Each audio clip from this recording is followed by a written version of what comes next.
تو جناب والا وہ مائی صاحبہ 2-3 سال بچہ وہ رہا وہاں، اور 2-3 سال کے بعد وہ مائی صاحبہ دیکھنے کے لیے آئی، موقع ملا، دور دراز علاقے کی تھی کہ بچے کا پتہ تو لے کیا کر رہا ہے، کیسا ہے۔ اب جب بچے کے پاس آئی تو بچہ بڑا کمزور ہو چکا تھا۔ مائی کو بڑی تپ چڑھی، بڑا غصہ کہ میں نے تو یہاں پلے گا، کھائے پیے گا، موٹا ہوگا، اس لیے بچہ یہاں ڈالا تھا، اور شیخ عبد القادر جیلانی نے لگتا ہے اسے کھانے کے لیے کچھ نہیں دیا۔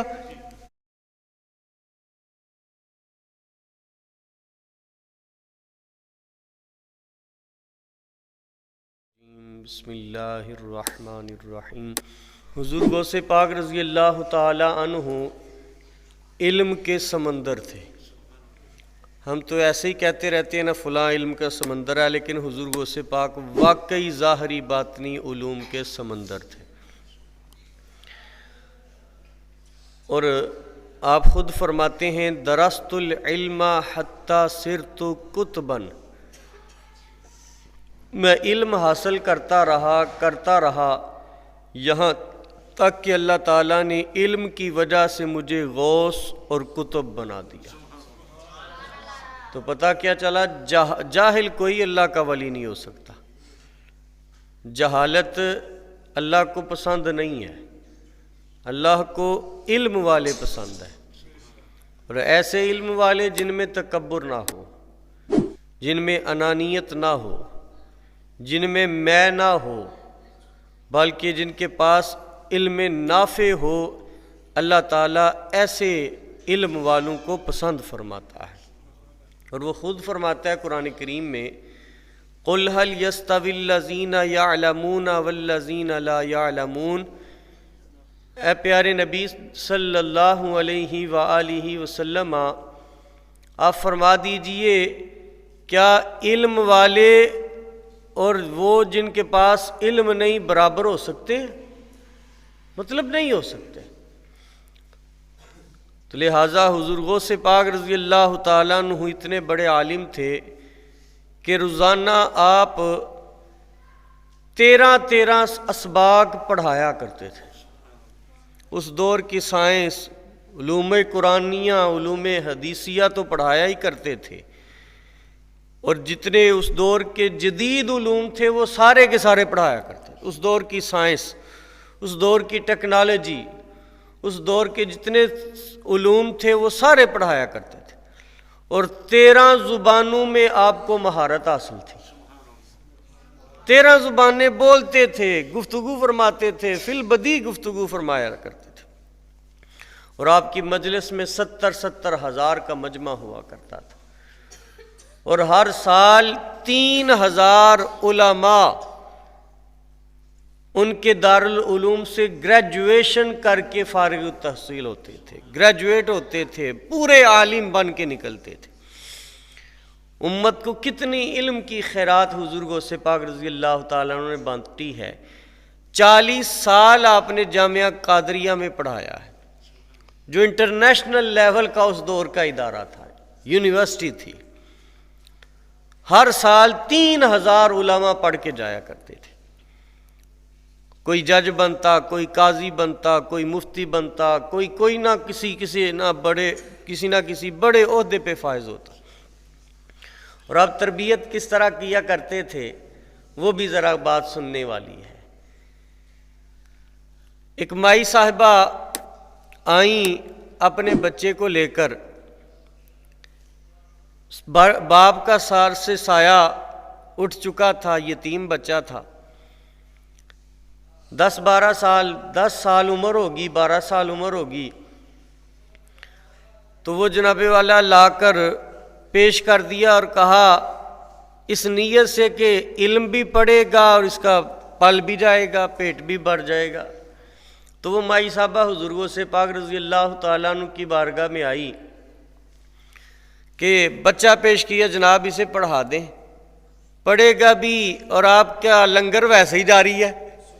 غوث پاک کا لنگر تو حضور غوث پاک جب حیات ہوں گے تو کتنا ہوگا، اب پوری دنیا میں لنگر غوثیہ جاری و ساری ہے. یہ 11ویں کیا ہے؟ لنگر غوثیہ ہی ہے نا.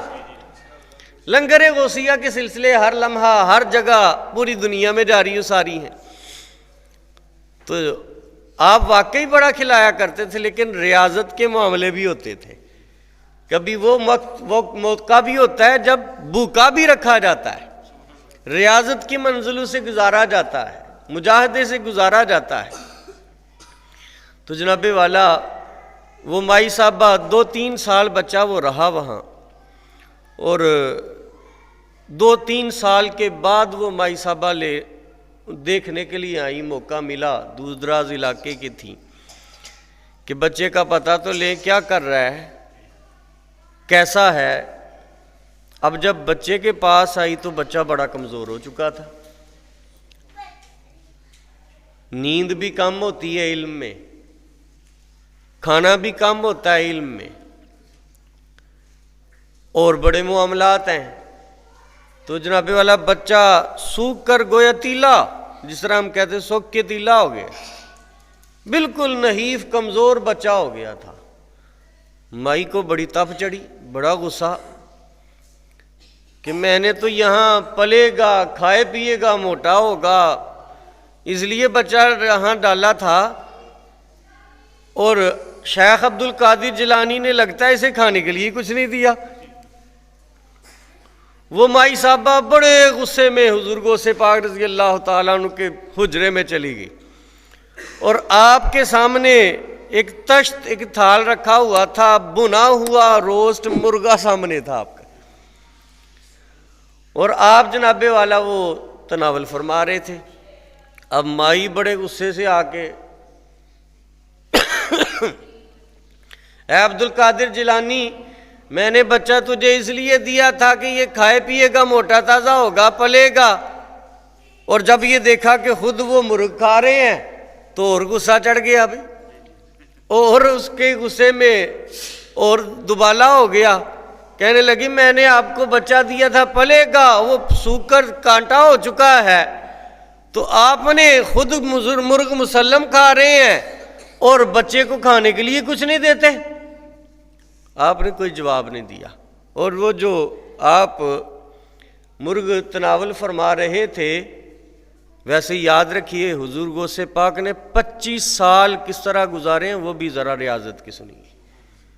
25 سال صحراؤں میں، ریگستانوں میں، بغداد کے ریگستانوں میں، صحراؤں میں، ویرانوں میں، اور 15 سال اس طرح گزرے کہ ہر سال ہر رات آپ جناب والا نماز رات کے نوافل میں قرآن کریم ختم کرتے ہیں. ہر رات 15 سال اس طرح گزرے، 25 سال کے ریاضت کے معاملات. اور جب اس کے بعد یہ چیزیں حاصل ہوتی ہیں، اس کے بعد جو مرضی بندہ کھائے کوئی فرق نہیں پڑتا. لیکن حضور غوث پاک نے 50 سال پہلے علم اور ریاضت کے ہیں آپ کے. 18 سال بغداد میں گئے، 18ویں سال میں وہ پیچھے واقعہ ایک سنایا تھا. اس کے بعد آپ کی ریاضت کے سارے معاملات ہیں. 32 سال علم پڑھنے اور اس پر عمل کر کے دکھانے میں آپ نے لگائے ہیں. اس کے بعد آپ نے تبلیغ 50 سال کے بعد شروع کی ہے، آپ نے جامعہ قادریہ پھر شروع کی. اب جب وہ آپ کے سامنے مرغ تھا، اس کی ہڈیاں آپ نہیں توڑ رہے، اور ہڈیاں اسی طرح آپ سامنے رکھتے جا رہے ہیں. اب جب وہ ہڈیاں مکمل ہو گئیں، کھانا آپ نے تناول کر لیا، تو مائی صاحبہ تو غصے سے جو کہہ سکتی تھی کہا، بولتی رہی، لیکن اللہ کا ولی غصہ نہیں کرتا. اس کے اندر بڑا ظرف ہوتا ہے، اس کے اندر بڑا حوصلہ ہوتا ہے. حوصلہ ہو تو اللہ ولایت دیتا ہے، ورنہ ولایت مل جائے اور بندے کو غصہ آ جائے تو وہ تو جلا کر بھسم کر دے.